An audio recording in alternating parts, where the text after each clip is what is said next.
crafty friends, Christina here with you from Sunny Day Memories. So for the month of July, we are going to be featuring the paper collection called Winter Meadow. You may have actually missed seeing this, even if you have the new annual catalog.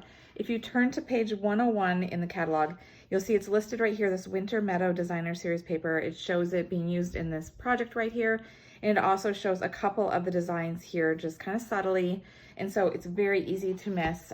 But we thought this would be a perfect opportunity to use kind of a wintry collection and be able to kind of do a Christmas in July, if you will. So I'm going to show you the papers first so you can kind of get up close look at the patterns.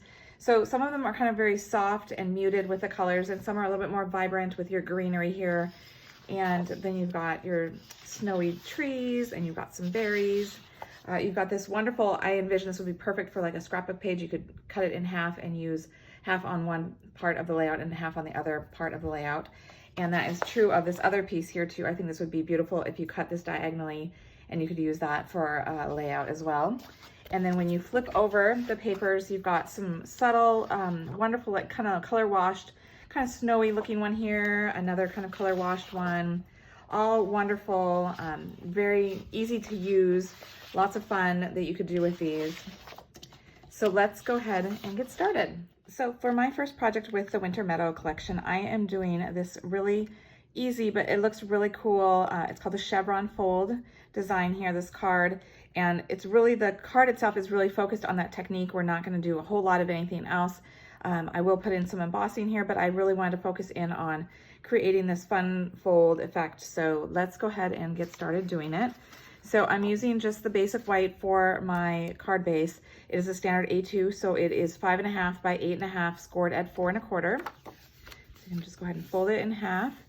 And then I have a piece of the blueberry bushel, and this one measures 5 3/8 and 4 1/8. So it's just 1/8 of an inch off from your standard card front here. So you can just see a little bit of that white peeking around the edge, which is perfect for what we want. And then I went ahead and I wanted to go ahead and emboss the background. I didn't want it to be simply plain. I wanted to have a little bit more emotion in it. And I thought this new embossing folder called So Swirly is really fun for creating kind of emotion and a very subtle background. And so what I actually did is I took the thank you sentiment from the Wildflower designs. I love the fonts of these sentiments here. I thought this would be a perfect card for a little thank you after the holidays. It's got kind of that winter feel for it, and it doesn't have the traditional colors. This whole collection is not a traditional Christmas. It's just kind of a wintry. But since we are doing the Christmas in July, I thought it's perfect to create some sort of thank you card. And this one won't take you very long. In fact, you could mass produce some of these as well. So this is the Pebbled Path cardstock, and it measures 5 1/4 by 4 inches. And then what I simply did is I just stamped in the Pebbled Path ink. So it's tone on tone. And I just stamped that, and then I ran it through with that embossing folder to get this effect. So all we're gonna do is we're just gonna go ahead and glue these two pieces together. But before we do that, we're gonna go ahead and we're gonna work on that fun pattern of that chevron fold. So to do that, you will need very little. It's a very, what do I wanna say, like efficient use of your paper, I guess. Because you only need 5 little strips, and they each measure 2.5 inches long by 1 inch wide. So really these are great for your scraps. That's kind of why I was saying that you could mass produce these and be able to do a whole bunch of them, because it really doesn't take a lot of pattern paper, which is awesome, because I know we all kind of hoard our pattern papers. And so this is a great way to be able to use it and not feel too guilty.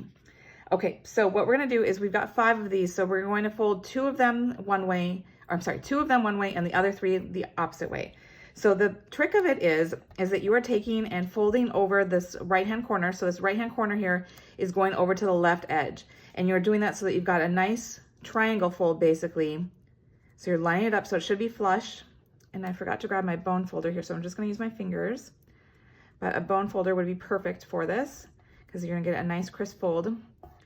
So you can see here, I've got it flush up to the edge, and then that nice angled fold. And so then I'm gonna rotate, and I'm gonna do the same thing where I'm going from that right side here all the way over to the left side.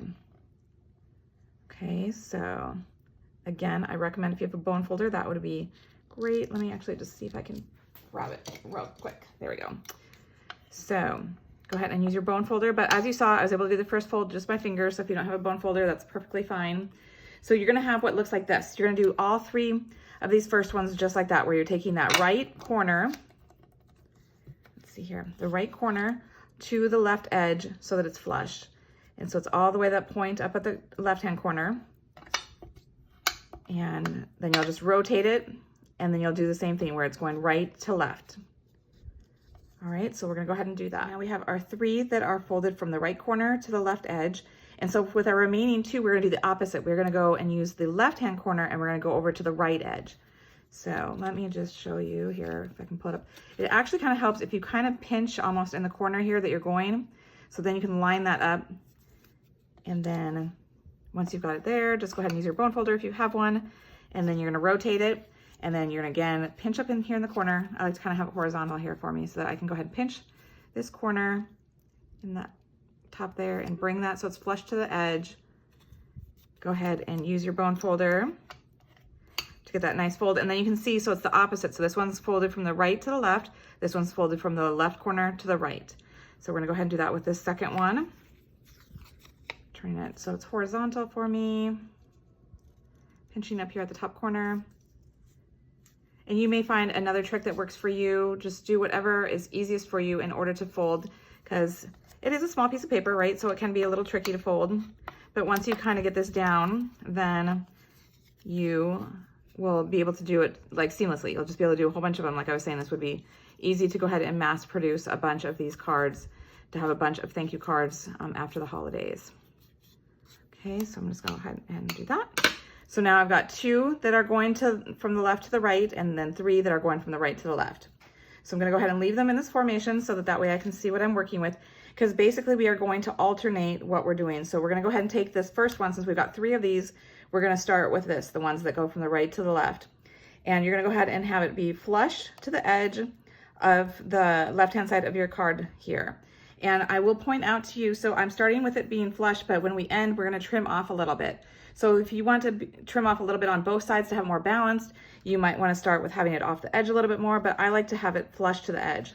So I'm going to go ahead and normally when I have embossed images, I tend to use liquid glue because I feel like it creates better contact with something like this that's kind of bubbly and kind of raised in certain points.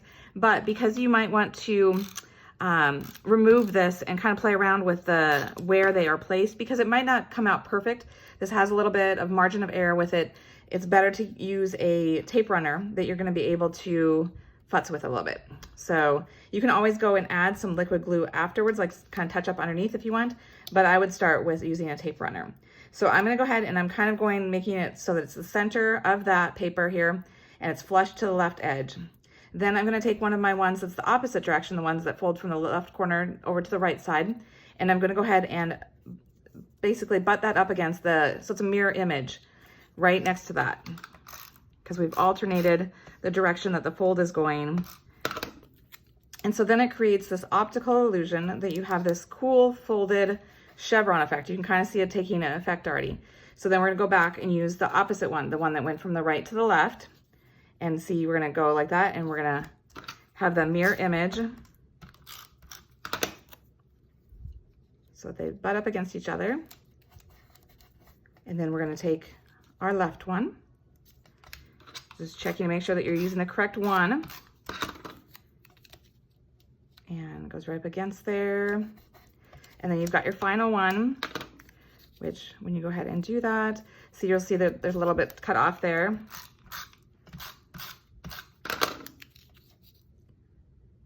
Okay, so I'm just gonna go ahead and rotate it like this. And you can maybe futz with it and get it to work so that you don't have to trim any off, but it's just fine with me to go ahead and trim that off. Although I probably want to see if I can get that little piece of the flap to stay on there. Let's see. Well, maybe I'll just leave it like that. Maybe it'll be fine. Okay, so then all you're going to do is you're gonna go ahead and glue it onto the blueberry bushel. And because, like I was saying, it does have this embossed, I would use the liquid, and then you're gonna go ahead and put it on here, and then we're gonna put it onto our card base. So I'm going to do a couple of quick fixes. I'm gonna take this little piece that I trimmed off, and I'm gonna put it back on to make it appear as though it was never trimmed off, so that it keeps that look going. And then I'm also gonna just tack down this one here on this side as well, just with a little bit of adhesive, so that way they don't fall off there. And then the only other thing I'm going to do is I'm going to add some embellishments. So I'm using these metallic dots here, And I'm using the small little silver ones. And I'm just gonna go ahead and put one on either side of the thank you sentiment to, again, kind of draw your eye really to that thank you. And that's really it. You don't even actually have to use the embellishments if you don't want to, because it's so stunning with just this fun effect of that chevron and the pattern papers getting to show both sides of that pattern paper. I always love when you have designs like that where you can really get to utilize both sides. So this does that perfectly. So I hope you've enjoyed it, and until next time, stay crafty.